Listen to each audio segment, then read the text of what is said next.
11 ఏళ్ళకి ముందే మనకి మెన్స్ట్రేషన్ అనేది లేదా నెలసరి స్టార్ట్ అయిపోతే అది ప్రికాషన్స్ ప్యూబర్టీ అంటాం. సో పిల్లల్లో ఏంటంటే హార్మోనల్ చేంజెస్ వల్ల అది ప్రికాషన్స్ ప్యూబర్టీ అని వస్తుంది.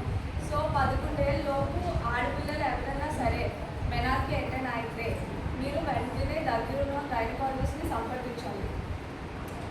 అది ఒక విషయం ఫస్ట్ స్టార్టింగ్ స్టేజ్లో గుర్తుపెట్టుకోవాల్సిన విషయం. తర్వాత 14 ఏళ్ళకి పిల్లలకి మనకి మెన్స్ట్రల్ సైకిల్ వస్తుంది. సో ఆ తర్వాత ఎవ్రీ మంత్ మనకి 4 డేస్ సైకిల్ అనేది ఉంటుంది. సో 28 రోజులకి 4 డేస్ సైకిల్ అనేది జరుగుతూ ఉంటుంది. సో ఇప్పుడు మనకి 14 ఇయర్స్ తర్వాత ఎప్పుడైతే మనకి మెనార్కి 18 మెన్స్ట్రేషన్ వస్తుందో స్కూల్ పిల్లల్లో ఏంటంటే ఇది నెలకి రాకుండా 2 నెలలకు ఒకసారి, 3 నెలలకు ఒకసారి, 6 నెలలకు ఒకసారి అనేది వస్తుంది. ఇది మెయిన్లీ స్కూల్ పిల్లల్లో చూస్తాం. సో స్కూల్ పిల్లల్లో ఏంటంటే ముఖ్యంగా మనం చూసుకోవాల్సింది ఒబేసిటీ. సో ఒబేసిటీ అనేది చిన్నపిల్లల్లోని ఎస్పెషల్లీ ఆడపిల్లల్లోని ఉంటే కనుక మనం వాళ్ళ వెయిట్ అనేది కంట్రోల్ చేసుకోవాలి.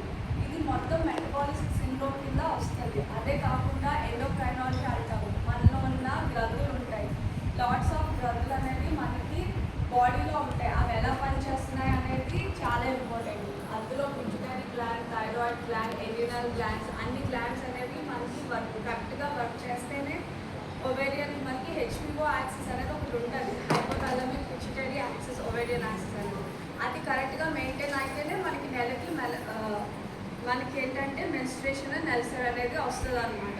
సో ఇదంతా మనకి పిల్లల్లోని తన శరీర తత్వం ద్వారా కూడా మనకి ఈ నెలసరి వస్తుందా లేదా అనేది గమనించుకోవాలి. సో ఒబెసిటీ, ఊబకాయం అనేది గుర్తుపెట్టుకోండి. నెక్స్ట్ పిల్లల్లోని ఏంటంటే 14 ఇయర్స్ దాటిన తర్వాత లైక్ 16, 18, బిలో 20, ఈవెన్ 18, 19 వాళ్ళకి కూడా మనకి ఏంటంటే పీసీఓఎస్ అనేది వస్తుంది.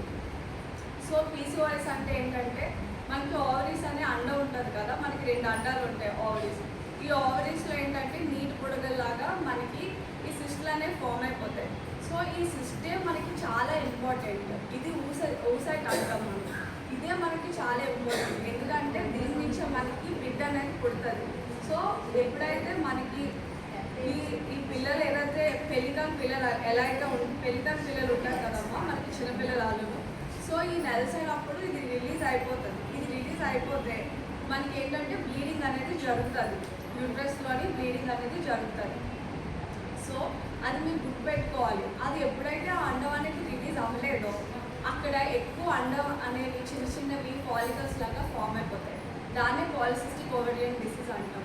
దీన్ని కొత్తగా కూడా మనం నేమ్ కూడా చేంజ్ చేశారు. ఎందుకంటే దీనికి కారణాలు చాలా ఉన్నాయి ఈ డిసీజ్ రావడం కోసం అని చెప్పి దీనికి పేరు కూడా చేంజ్ చేశారు. ఎందుకంటే దీనికి అటెన్షన్ అన్ని విధాలుగా, అన్ని రకాలుగా కూడా మనం పిల్లల్ని చూసుకోవాలి, అన్ని రకాలుగా పిల్లల్ని ట్రీట్ చేయాలి అనే ఒక ఉద్దేశంతో దాని పేరు కూడా ఇప్పుడు మార్చారు. సో ఇది మీరు గుర్తుపెట్టుకోవాలి.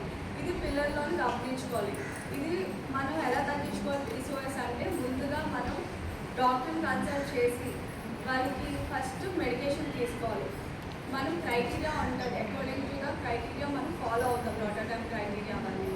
సో ఫస్ట్ బేబీ అంటే ఎవరైతే ఫీమేల్ ఉంటుందో ఫీమేల్కి కరెక్ట్ తనిఖీ చేసుకోవాలి. ఎప్పుడు మనం ఆమెకి అల్ట్రాసోనోగ్రఫీ చేసి ఫాలికల్స్ ఇంక్రీజ్ అయ్యాయా లేదంటే ఫాలికల్స్తో పాటు హార్మోన్స్ కూడా ఇంబ్యాలెన్స్ అయ్యాయా, ఆ ఆడపిల్లకి ఏమైనా మీసం కానీ, మెడ చుట్టూ నల్లగా కానీ, చంకలో నల్లగా కానీ ఇవన్నీ ఉన్నాయా లేవా అని ప్రాపర్గా చెక్ చేసుకోవాలి. అదే కాకుండా ఆ పిల్లకి ఏమైనా షుగర్ ఉందా, చిన్నపిల్లలకు కూడా కొంతమందికి పుట్టగానే షుగర్ అనేది వస్తుందమ్మా. ఇది కంజెక్టల్గా వస్తుంది షుగర్, డయాబెటీస్ అనేది. సో డయాబెటీస్లో ఏంటంటే insulin resistance. So insulin resistance అనేది చాలా అంటే చాలా ఇంపార్టెంట్ థింగ్. అండ్ పీసీఓఎస్కి ఇప్పుడు మెయిన్ రీజన్ ఇన్సులిన్ రెసిస్టెన్సే. సో మనం ఇన్సులిన్ రెసిస్టెన్స్ని కూడా మనం కరెక్ట్ చేసుకోవాలి. సో ఇది పిల్ల మనకి ఫెర్టైల్ పీరియడ్. మనకి ఎప్పుడైతే ఫెర్టైల్ పీరియడ్ అంటే మన ఆఫ్టర్ 14 తర్వాత 18 తర్వాత ఒక బిడ్డను మోయగలిగే శక్తి వచ్చింది అంటే ఆ బేబీకి, ఆ గర్ల్కి ఫెర్టైల్ పీరియడ్ స్టార్ట్ అవుతుంది. సో వన్స్ మనకి అకార్డింగ్ టు ద గవర్నమెంట్ ప్రకారం అమ్మాయికి ఇప్పుడు 21 ఇయర్స్ తర్వాత మ్యారేజ్ చేస్తుంది. సో ఇప్పుడు మ్యారేజ్కి వచ్చిన తర్వాత సో ఈ పీసీఓఎస్ వల్ల లేదంటే ఇన్సులిన్ రెసిస్టెన్స్ వల్ల, ఇర్రెగ్యులర్ పీరియడ్స్ వల్ల అండ్ అబ్నార్మల్ యూట్రైన్ బ్లీడింగ్ వల్ల కూడా ఏంటంటే సో పిల్లలు త్వరగా పుట్టట్లేదు. సో ఫెర్టిలిటీ అనేది మనకి ఏం చెప్తాము, మన ఏజ్ గ్రూప్ ప్రకారం ఫర్టైల్ అనేది చెప్తాం, కానీ మన ఫర్టిలిటీ అనేది బేబీకి మనం జన్మనిచ్చినప్పుడు మనం కరెక్ట్గా కన్సీవ్ అయినప్పుడు సో అది మనకి ఫెర్టిలిటీ. సో మీరు పెళ్లి చేసుకున్న తర్వాత ఇలాంటి ప్రాబ్లమ్స్ ఉంటే మనకి ఇన్ఫర్టిలిటీ అంటాం. సో పెళ్ళైన సంవత్సరం వరకు పిల్లలు కలగకపోతే ప్రైమరీ ఇన్ఫర్టిలిటీ అంటాం. ఒకవేళ పిల్లలు పుట్టిన తర్వాత కూడా ఏమైనా కాజెస్ వల్ల మనకి పిల్లలు పుట్టకపోతే సెకండరీ ఇన్ఫర్టిలిటీ అంటాం. సో ఇన్ని ప్రాబ్లమ్స్, ఇన్ని కండిషన్స్ కూడా మనకి అన్ని మెన్స్ట్రువల్ సైకిల్తోనే రిలేటెడ్ అయి ఉంటాయి. సో ఇది గుర్తుపెట్టుకోవాల్సిన విషయం ఏంటంటే, ఇది పెళ్లి చేసుకోవాల్సిన పిల్లలు, పెళ్ళైన పిల్లలు గుర్తుపెట్టుకోవాల్సిన విషయం. సో ఫెర్టిలిటీ మెయింటైన్ చేసుకోవాలి. సో పెళ్ళైన వాళ్ళు కూడా నెలసరి అనేది బాగా పెంచుకోవాలి, నెలకి అవ్వాలి, ఇంకా మీరు కలవాల్సి ఉంటుంది. అంటే పిల్లలు కావాలి మాకు అనుకునే కపుల్స్ ఎవరైతే ఉంటారో సో ఈ menstrual period according to this మనం కలవడం అనేది జరుగుతుంది. ఇది రిప్రొడక్టివ్ ఏజ్ గ్రూప్లో ఉన్న ఫీమేల్స్ గురించి. అండ్ ఆ రిప్రొడక్టివ్ ఏజ్ గ్రూప్లో ఉన్న ఫీమేల్స్కి మెన్స్ట్రువల్ సైకిల్ తాలూకా ఇంపార్టెన్స్. సో ఆఫ్టర్ దట్ పిల్లలు పుట్టిన తర్వాత ఇద్దరు పిల్లలు పుట్టారు, లేదా మాకు ఇద్దరు చాలు, ఒకరు చాలు, ముగ్గురు చాలు, ఇలా ఎంతమంది పిల్లలు కావాలంటే అంతమంది పిల్లలు కలిగిన తర్వాత మీరు మీ హస్బెండ్ కానీ మీ ఫ్యామిలీ మెంబర్స్ కానీ ఒక మాట అనుకొని మీ ఫ్యామిలీ ప్లానింగ్ చేసుకుంటారు. సో అది అప్ టు యూ. సో మీరు ఏంటంటే ఫ్యామిలీ ప్లానింగ్ చేసుకున్న తర్వాత కూడా ఆ విమెన్ ఏదైతే ఉన్నారో సో వాళ్ళు కూడా నెలసరి అనేది రెగ్యులర్గా అవ్వాలి, తక్కువ బ్లీడింగ్తో అవ్వాలి. సో ఏంటంటే మీరు పెళ్లి చేసుకున్న మహిళ అంటే పిల్లలు కూడా ఫినిష్ చేసిన ఆడవాళ్ళు ఉంటారు కదా, వాళ్ళు కూడా మెన్స్ట్రువల్ సైకిల్ని హైజీనిక్గా మెయింటైన్ చేసుకోవాలి. మీకు ఎప్పుడైనా నెలకి మధ్యలో బ్లీడింగ్ అయినా దాన్ని స్పాటింగ్ అంటాం. లేదు అంటే dysfunctional uterine bleeding, abnormal uterine bleeding అని రెండు ఉంటాయి. సో ఇవన్నీ మీకు ఏంటంటే మీకు 4 రోజుల్లో జరగాల్సిన బ్లీడింగ్ అనేది కొంతమందికి 20 రోజులు, 30 రోజులు, నెల తరబడి జరుగుతుంటుంది. అవన్నీ మీరు మనసులో పెట్టేసుకోవడము, సిగ్గుపడి ఎవరితో చెప్పకపోవడం లాంటివి చేయకూడదు. మీరు అందరూ కూడా ఎప్పుడైనా 4-5 రోజులు అట్లీస్ట్ ఒక ఓపిక పడితే ఒక వారం రోజులన్నా మీరు ఓపిక పట్టొచ్చు, ఆగుతుందని వెయిట్ చేయొచ్చు. బట్ అంతకు మించి ఒక్క రోజు కూడా మీరు బ్లీడింగ్ అయితే వెంటనే డాక్టర్ని కన్సల్ట్ చేయాలి, మీరు ట్రీట్మెంట్ తీసుకోవాలి ఆ బ్లీడింగ్ అనేది ఆగడం కోసం. సో ఈ ఏజ్లో ఏంటంటే మీకు హెచ్పి అనేది తగ్గిపోతుంది. హెచ్పి తగ్గిపోవడం వల్ల మీకు చాలా అలసట, వీక్నెస్, పని చేయకపోవడము, ఇంకా చాలా అంటే చాలా ఇబ్బందిగా ఉంటుంది అన్నమాట మీకు. సో హెచ్పి అనేది చెక్ చేసుకుంటూ ఉండాలి. లైక్ మీరు ఇద్దరు పిల్లలు అయిపోయి లైక్ ఫ్యామిలీ ప్లానింగ్ చేసుకున్న ఆడవాళ్ళకి ఏదైనా ప్రాబ్లం ఉంటే మీరు తరోగా హెచ్పి చెక్ చేసుకోవాలి.